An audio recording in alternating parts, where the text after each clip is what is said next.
हमने first kind का already improper integral discuss कर चुके थे, अब सेकंड काइंड का डिस्कस करेंगे। तो फर्स्ट काइंड के में हमने ऑलरेडी देखा था कि हमारी लिमिट अगर इनफाइनाइट गिवन है, ठीक है, चाहे टू वो ए टू इनफाइनाइट हो सकती है या फिर इनफाइनाइट टू बी हो सकती है या फिर इनफाइनाइट टू इनफाइनाइट हो सकती है, ठीक है। तो अगर हमारी लिमिट में इनफाइनाइट गिवन है तो वो ऑलरेडी वो हम कह सकते हैं डायरेक्टली देख करके वो इम्प्रॉपर इंटीग्रल है।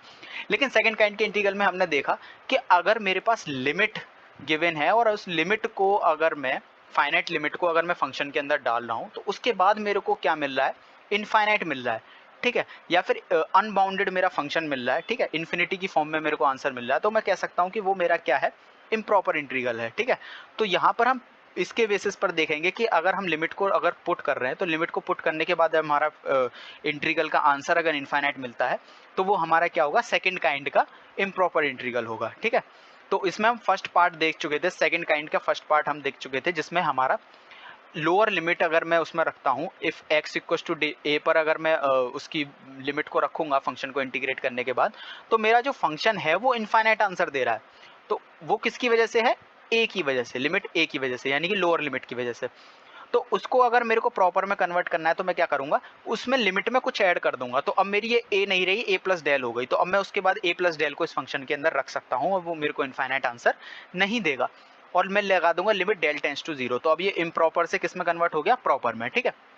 उसके बाद बात करते हैं सेकंड काइंड का। तो देखो सेकंड काइंड का ये फर्स्ट पार्ट हो गया, लोअर लिमिट की वजह से अगर मेरा फंक्शन वो है क्या कहते हैं, अनबाउंडेड है, तो उस केस में लोअर लिमिट में कुछ ऐड कर देंगे। लेकिन अगर बात करें इसकी, F X is unbounded at X equal to B, यानी कि अगर अपर लिमिट पर मेरा फंक्शन क्या हो रहा है, अनबाउंडेड हो रहा है, तो अपर लिमिट में से कुछ माइनस कर देते हैं। देखो माइनस इसलिए करते हैं, देखो अगर मेरा फंक्शन ए से बी के बीच में डिफाइन है, ठीक है, तो अगर मैं ए में से अगर कुछ माइनस कर देता, ऊपर वाला पार्ट देखो, अगर मैं प्लस ना करके कुछ माइनस कर देता तो मैं इस रेंज से बाहर आ जाता है ना, इस रेंज से बाहर चला जाता। लेकिन मेरे को ए से बी रेंज के बीच में चाहिए, तो इसी वजह से ए में तो मैं कुछ ऐड करता हूं ताकि इस रेंज में रहूं, और अगर मैं बी में कुछ ऐड कर देता तो बाहर निकल जाता, इसलिए बी में से माइनस किया जाता है। यानी अपर लिमिट में से तो हम कुछ माइनस करेंगे, फिर लिमिट लगा देंगे डेल टेंस टू जीरो, और लोअर लिमिट में कुछ ऐड करेंगे, तो इसलिए हम यहाँ पे क्या लगा देंगे, ए प्लस डेल, ठीक है। तो अब ये इम्प्रॉपर से प्रॉपर में कन्वर्ट करना है, तो बी में से कुछ माइनस कर देंगे अगर बी की वजह से मेरा फंक्शन इम्प्रॉपर हो रहा है, ठीक है। तो ये मेरे दो पार्ट ऑलरेडी डिस्कस हो चुके थे, थर्ड वाले की बात करते हैं। तो देखो फर्स्ट एंड सेकंड की वजह से हो सकता है इम्प्रॉपर हो सकता है कि दोनों की वजह से ही इम्प्रॉपर आ रहा हो, या फिर दोनों की वजह से अनबाउंडेड हो रहा हो। कैसे, अगर ए को रख रहा हूँ तो भी अनबाउंडेड आ रहा है, बी को रख रहा हूँ तो भी अनबाउंडेड आ रहा है, ठीक है। ठीक है, unbounded for both the points x equal to A and x equal to B. तो उस केस में हम क्या करेंगे, देखो हमारे जो इंटीग्रेशन होता है उसकी एक प्रॉपर्टी होती है कि अगर मेरा इंटीग्रेशन ए से बी के बीच में गिवन है, तो मैं एक सी पॉइंट ए और बी के बीच में ले सकता हूं, जिसमें मैं पहले ए से सी के बीच में इंटीग्रेशन करूंगा, फिर सी से बी के बीच में इंटीग्रेशन करूंगा। जब उन दोनों का ऐड कर लूंगा तब मेरे को क्या मिल जाएगी, देखो ए से बी का इंटीग्रेशन मिल जाएगा ए से बी के बीच में। तो वही चीज़ किया है, देखो अगर मान लो मेरा ए पर भी वो अनबाउंडेड है और बी पर भी अनबाउंडेड है, तो मेरे को लिमिट ए पर भी लगानी पड़ेगी, बी पर भी लगानी पड़ेगी। डायरेक्टली नहीं लगा सकते, तो क्या करेंगे, इसको पहले दो पार्ट में ब्रेक कर लेंगे। मैंने सी कोई भी पॉइंट लिया जो ए और बी के बीच में, पहले मैंने इंटीग्रेशन किया लोअर लिमिट ए प्लस डेल से सी तक, और फिर दूसरा प्लस करके मैंने क्या किया, प्लस करके दूसरा वाला सी से लेके बी तक इंटीग्रेट कर दिया। देखो लोअर लिमिट में कुछ ऐड करते हैं, अपर लिमिट में कुछ माइनस करते हैं, ठीक है, दोनों में प्लस कर दिया और फिर मैंने लिमिट लगा दी दोनों की, ठीक है। तो इस तरीके से मैं इस इम्प्रॉपर इंटीग्रल को प्रॉपर में कन्वर्ट कर सकता हूँ। तो ये मेरा क्या है, थर्ड टाइप का, ईजी है, कुछ नहीं है, बस लिमिट लगा दो del tends to zero, integration कर दो lower limit to upper limit. देखो अब मैंने यहाँ पर सी डिसाइड कर ली, क्योंकि देखो ए से सी कर रहे हैं फिर सी से बी कर रहे हैं, तो पहले वाले केस में सी अपर लिमिट हो गई, दूसरे वाले केस में सी लोअर लिमिट हो गई, ठीक है। तो बी और ए पर दोनों पर अनबाउंडेड है, तो ए पर डेल लगा दिया और बी पर भी डेल लगा दिया। ओके, क्लियर है, ठीक है। तो एफ एक्स, अब हमने बोल दिया कि एफ एक्स हमारा क्या होगा, सी पर कंटिन्यूस होगा, ठीक है। सी पर कंटिन्यूस होना चाहिए, तभी तो ए प्लस सी और सी प्लस बी हमारा क्या बनाएगा, कंटिन्यूस बनाएगा। क्लियर है बात, ठीक है। If F X is unbounded at the point C in the interval A comma B, ठीक है। तो हमारा एफ एक्स क्या होना चाहिए, अनबाउंडेड होना चाहिए एट पॉइंट सी, ठीक है। सी पर हमारा अगर मान लो, अरे सॉरी क्या बोल रहा हूँ, सॉरी सॉरी सॉरी, अगर कोई फ्लो में निकल गया वो, ठीक है। फोर वाला केस डिस्कस करेंगे, थर्ड वाला हो गया, फोर वाला केस डिस्कस करते हैं। अगर मान लो किसी सी पॉइंट पर मेरा फंक्शन क्या है, अनबाउंडेड है, जो सी है वो ए और बी के बीच में लाई करता है। तो देखो अभी तो ए और बी पर अनबाउंडेड था, अब कोई सी पॉइंट ले लेते हैं जो ए और बी के बीच में है, वहां पर मेरा क्या है, अनबाउंडेड है ये इंटीग्रेशन। तो मैं क्या करूंगा, देखो पहले ऊपर वाले की तरह से ब्रेक करूंगा, ए से सी और फिर सी से बी, ए से सी के बीच में ब्रेक किया और सी से बी के बीच में ब्रेक किया। अब देखो सी यहाँ पर अपर लिमिट है और सी पर ही अनबाउंडेड है, तो सी मैंने लिमिट लगा दी सी माइनस के डेल, क्योंकि सी अपर लिमिट है, यहाँ सी लोअर लिमिट है तो सी प्लस डेल कर दिया। यहाँ बोल दिया डेल टेंस टू जीरो और यहाँ भी डेल टेंस टू जीरो। तो ये मेरा चौथा टाइप हो गया सेकंड काइंड के अंदर। तो ये 4 टाइप के देखने को मिलेंगे हमें लिमिट के बेसिस पर, अगर मेरा कोई भी फंक्शन इंटीग्रेशन मेरा अनबाउंडेड है या फिर मेरा इम्प्रॉपर है। ठीक है, तो अब इसके बेसिस पर न्यूमेरिकल देख लेते हैं। ठीक है, तो देखो इन्वेस्टिगेट द इंटीग्रल 0 to 5। तो देखो अब इसका इन्वेस्टिगेट करना है हमको, कन्वर्जेंस इसकी निकालनी है। तो कन्वर्जेंस डाइवर्जेंस ऑलरेडी देख चुके थे हम। अगर रिजल्ट मेरा इनफाइनाइट आता है तो वो फंक्शन मेरा डाइवर्जेंस होगा। अगर मेरा रिजल्ट प्रॉपर या फिर मेरे को कह सकते हैं फाइनाइट आ रहा है, जैसे π/2 आ रहा है या फिर कोई भी न्यूमेरिकल वैल्यू 2, 3, 4, तो हम कह सकते हैं कि वो हमारा क्या होगा, फाइनाइट लिमिट के ऊपर। अगर फाइनाइट आंसर आ रहा है तो वो क्या होगा, हमारा कन्वर्जेंट होगा। इनफाइनाइट आ रहा है तो डाइवर्जेंट होगा। अगर मेरा डज नॉट एग्जिस्ट है, जैसे 0/0, इनफाइनाइट, तो उस केस में वो मेरा कैसा होगा, ऑसिलेटरी होगा। ये 3 केस हम ऑलरेडी देख चुके थे। ये रिजल्ट के बेसिस पे हम आंसर देते हैं। यहाँ तक क्लियर है। 0 to 5। अब देखो क्या है, इंटीग्रेशन हमें करना है 0 to 5 1/x² x - 2 का होल स्क्वायर। ठीक है, तो अब इसकी हमें कन्वर्जेंस चेक करनी है। तो देखो आसान है, कुछ नहीं है। अब देखो 0 से 5 के बीच में कहीं ना कहीं 2 तो लाइक करता होगा। अब 2 को जैसे ही तुम इसमें रखोगे 2 - 2 0 क्या बना रहा है, इनफाइनाइट बना रहा है। तो अब इसी की वजह से हम कह सकते हैं कि हमारा क्या होगा, अनबाउंडेड होगा एट x = 2 पर। तो देखो 2 इसके बीच में लाई कर रहा है। तो अब देखो ये ए से सी और सी से बी के बीच में मेरे को अब इसमें इंटीग्रेशन करना पड़ेगा, क्योंकि ये कौन सा है, थर्ड टाइप का है सेकेंड काइंड के अंदर। तो 0 से 5 को अगर मेरे को प्रॉपर में कन्वर्ट करना है तो मैं इसे 2 पार्ट में ब्रेक कर लूँगा। ठीक है, x - 2 देखो 0 से लेके 2 - डेल तक, क्योंकि 2 पर ही मेरा क्या हो रहा है, ये अनबाउंडेड हो रहा है। तो 2 अपर लिमिट है तो 2 - डेल, और फिर ये क्या हो जाएगा 2 + डेल से लेके 5 तक, क्योंकि 2 + डेल इस केस में लोअर लिमिट होगी। 2 पार्ट में तो ब्रेक कर लिया मैंने, 0 से 2 और 2 से 5। ठीक है, अब सिंपल इसका इंटीग्रेशन कर देंगे। 1/x - 2 के होल स्क्वायर का इंटीग्रेशन होता है 1/x माइनस के 1/x - 2। इसका भी हो जाएगा माइनस के 1/x - 2। यहाँ तक क्लियर हुई बात। अब कुछ नहीं है इसमें। अब इसके बाद क्या करना है, इसमें लिमिट रख देनी है। लिमिट रखोगे तो लिमिट रखने के बाद ये बचेगा हमारा 1/del, यहाँ पे 1/del। अब देखो 1/del में जैसे ही तुम 0 पुट करोगे तो मेरे को इनफाइनाइट मिलेगा। अब इनफाइनाइट में कुछ भी ऐड करो, सब्ट्रैक्ट करो, कोई फर्क नहीं पड़ता। जब इनफाइनाइट आ रहा है तो हम कह सकते हैं डायरेक्टली क्या है, डाइवर्जेंट है। ठीक है, ऐसा ही सिंपल बिल्कुल यही है, सिंपल बिल्कुल सेम क्वेश्चन यही है।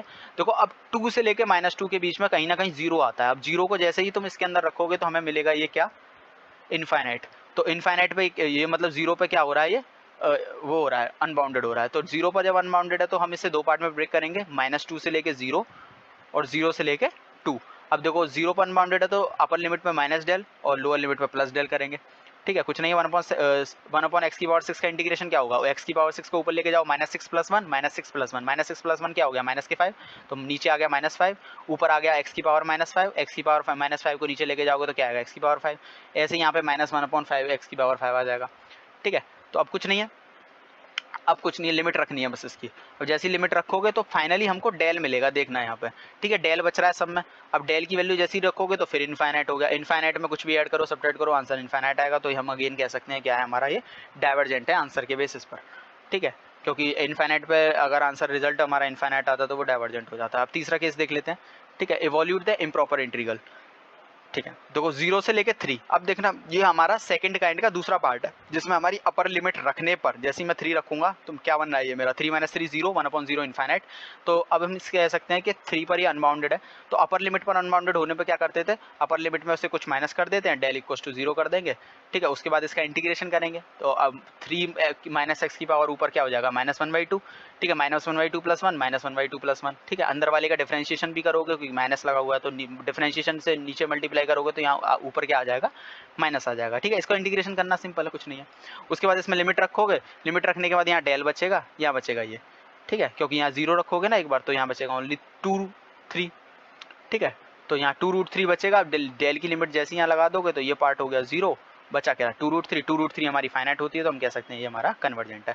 अब देखो चौथा वाला देख लेते हैं। चौथा वाले में कुछ नहीं है। देखो चौथा वाला दोनों काइंड का है हमारा, फर्स्ट काइंड का भी है, सेकंड काइंड का भी है। कैसे, फर्स्ट काइंड का इसलिए क्योंकि इसमें इनफाइनाइट लिमिट दे रखी है। सेकंड काइंड का इसलिए क्योंकि अगर मैं इसमें 0 रख दूंगा x में, तो जैसे ही 0 रखोगे तो 1/0 इनफाइनाइट, यानी कि लिमिट रखने में इनफाइनाइट बनना है। तो दोनों काइंड का है एक तरीके से। तो हम इसको 2 पार्ट में ब्रेक करके करेंगे। देखो 2 पार्ट में कैसे ब्रेक करेंगे इसे, मैं 0 से लेके मैं इसे 2 पार्ट में कर रहा हूँ। देखो 0 1 से इन्फिनिटी, 0 से 1 करूँगा, 1 से इन्फिनिटी करूँगा, क्योंकि दोनों ही केसेस में लिमिट लगानी पड़ेगी। जब दोनों ही केसेस में लिमिट लगानी है तो उस केस में हम क्या करते थे, दो पार्ट में ब्रेक कर लेते थे। अब 0 से 1 के बीच में इसलिए ब्रेक किया क्योंकि 1 पर लिमिट निकालना आसान है, कन्वीनियंट है 1 रखना, तो इस वजह से 1 रख लिया। तो पहले 0 से 1 और फिर 1 से लेके इन्फिनिटी, दो पार्ट के में ब्रेक कर लिया। ऐड कर देंगे तो ये पूरा 0 से लेके इन्फिनिटी हो जाएगा। तो देखो पहले वाले केस में तो ये देखो पहले वाले केस तो है, तो 0 रखने पे ये बनना इनफाइनाइट, यानी सेकंड काइंड का है। सेकंड काइंड में लिमिट कैसे लगाते थे, limit del tends to 0, lower limit में कुछ ऐड कर देते तो लोअर लिमिट 0 प्लस डेल हो गई से 1 तक। सेकंड वाले केस में देखो यहाँ पावर अगर लिमिट इनफाइनाइट होती तो उसकी जगह b रख देते थे और लिख देते थे b टेंस टू इन्फिनिटी। यहाँ लिमिट लगा दी तो दोनों प्रॉपर हो गए। अब कुछ नहीं है, 1/x² का इंटीग्रेशन होता है -1/x, यहाँ भी माइनस के 1/x।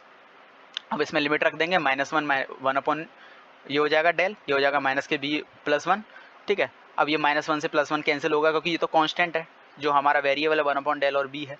तो देखो यहाँ पे 1/del की वैल्यू जैसी रखोगे तो ये बन जाएगा इन्फिनिटी, और जहाँ पर b इन्फिनिटी रखोगे तो ये बन जाएगा 0। तो 0 प्लस इन्फिनिटी फिर से इन्फिनिटी आया, तो ये हम क्या कह सकते हैं, क्या है हमारा ये डाइवर्जेंट है, ठीक है। तो ये हमारा क्या है, देखो इम्प्रॉपर इंटीग्रल के न्यूमेरिकल हो गए। अब तीसरे काइंड का, हमने बोला था ना 3 काइंड के होते हैं, तो तीसरे काइंड का है improper integral of the third kind. तो जो improper integral of the third kind है वो बिल्कुल सिमिलर है हमारे बिल्कुल थर्ड केस जैसा। जैसे कि हमारा देखो ये थर्ड केस था ना सेकंड काइंड में, थर्ड केस में क्या देखा था हमने, थर्ड केस में ये देखा था कि अगर मेरा a से b के बीच में मेरा a और b पर दोनों पर मेरा फंक्शन कैसा है, अनबाउंडेड है और उसके बीच में कंटिन्यूस है, तो उस केस में हम करते क्या थे, पहले a से c के बीच में हम मतलब a से c के बीच में ब्रेक कर लेते थे, फिर b से c के बीच में, फिर इन दोनों को सम करा देते थे तो हमारा टोटल निकल आता था। जब हमारा a और b पर अनबाउंडेड है तो फिर a पर लिमिट लगा देते थे, b पर लिमिट। तो बिल्कुल थर्ड काइंड का केस भी बिल्कुल सेम ही है। थर्ड काइंड में भी यही कहा गया है कि हमारा देखो if continuous at every point of a and b के अंदर तो हर पॉइंट पर है, लेकिन unbounded at a and b। तो देखो बिल्कुल थर्ड केस जैसा ही है कि थर्ड वाले पॉइंट, मतलब थर्ड वाले पॉइंट में यही पढ़ा था हमने कि a और b के जो पॉइंट हैं उन पर अनबाउंडेड है, यानी अपर लिमिट और लोअर लिमिट पर। तो बिल्कुल वैसे ही सॉल्व कर सकते हैं इसे। देखो यहाँ पे लिखा भी हुआ है, this type can also be solve by the improper integral of the second kind की तरह हम इसको सॉल्व कर सकते हैं, ठीक है। अब बात करते हैं कंडीशनल कन्वर्जेंस हमारी क्या होती है। तो कंडीशनल कन्वर्जेंस होती है हमारी, देखो अगर मेरा फंक्शन a से इन्फिनिटी के बीच में, अगर मान लो मैंने पॉजिटिव पार्ट लिया है फंक्शन का, तो उस पॉजिटिव पार्ट के लिए वो क्या है, डज नॉट कन्वर्जेस। और अगर मैं पूरे फंक्शन को लेता हूं तो वो बैठ रहा है कन्वर्जेस। तो यानी कि एक सर्टेन कंडीशन के लिए वो क्या है, नॉट कन्वर्जेंस है, ठीक है। सर्टेन कंडीशन के लिए नॉट कन्वर्जेंस है और बाकी वो कन्वर्जेस है। तो ठीक है, एक कंडीशन जब मैं लगाऊंगा तब वो क्या हो जाएगा, हमारा नॉट कन्वर्जेंस हो जाएगा, ठीक है। तो हम कह सकते हैं कि वो मेरा कंडीशनली कन्वर्जेंस है, ठीक है। एक पर्टिकुलर कंडीशन लगाने पर ही वो क्या हो रहे हैं, कन्वर्जेंस हो रहे हैं, ठीक है। The convergence is said to be conditional convergence और fx is said to be converges conditionally, ठीक है। तो हम यहाँ कह सकते हैं कि सिर्फ एक कंडीशन लगाने पर ही क्या हो रहा है, ये कन्वर्जेस हो रहा है, ठीक है। क्लियर हो गई बात। जैसे एक फंक्शन और ले लेते हैं, ठीक है। जैसे मानना एक फंक्शन fx है, ठीक है। ये फंक्शन कुछ इस तरीके से डिफाइन है कि 1/x², ठीक है, 1/x² और इन्फिनिटी। अगर मैंने कहा कि x की वैल्यू ग्रेटर देन 0 होगी तो उस केस में ये होगा, अगर x की वैल्यू स्मॉलर देन 0 होगी तो इन्फिनिटी होगा। तो यहाँ कंडीशन लगी हुई है, अगर देखो x = ग्रेटर देन 0 मैं कोई भी वैल्यू लेता हूँ तो 1/x² आएगा, और 1/x² हमें पता है क्या होता है, कन्वर्जेंस होता है, कन्वर्जेस होता है।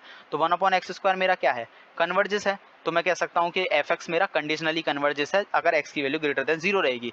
अगर स्मॉलर देन 0 है तो इनफाइनाइट है, यानी कि नॉट कन्वर्जेस है, डाइवर्जेस हो जाएगा फंक्शन ना।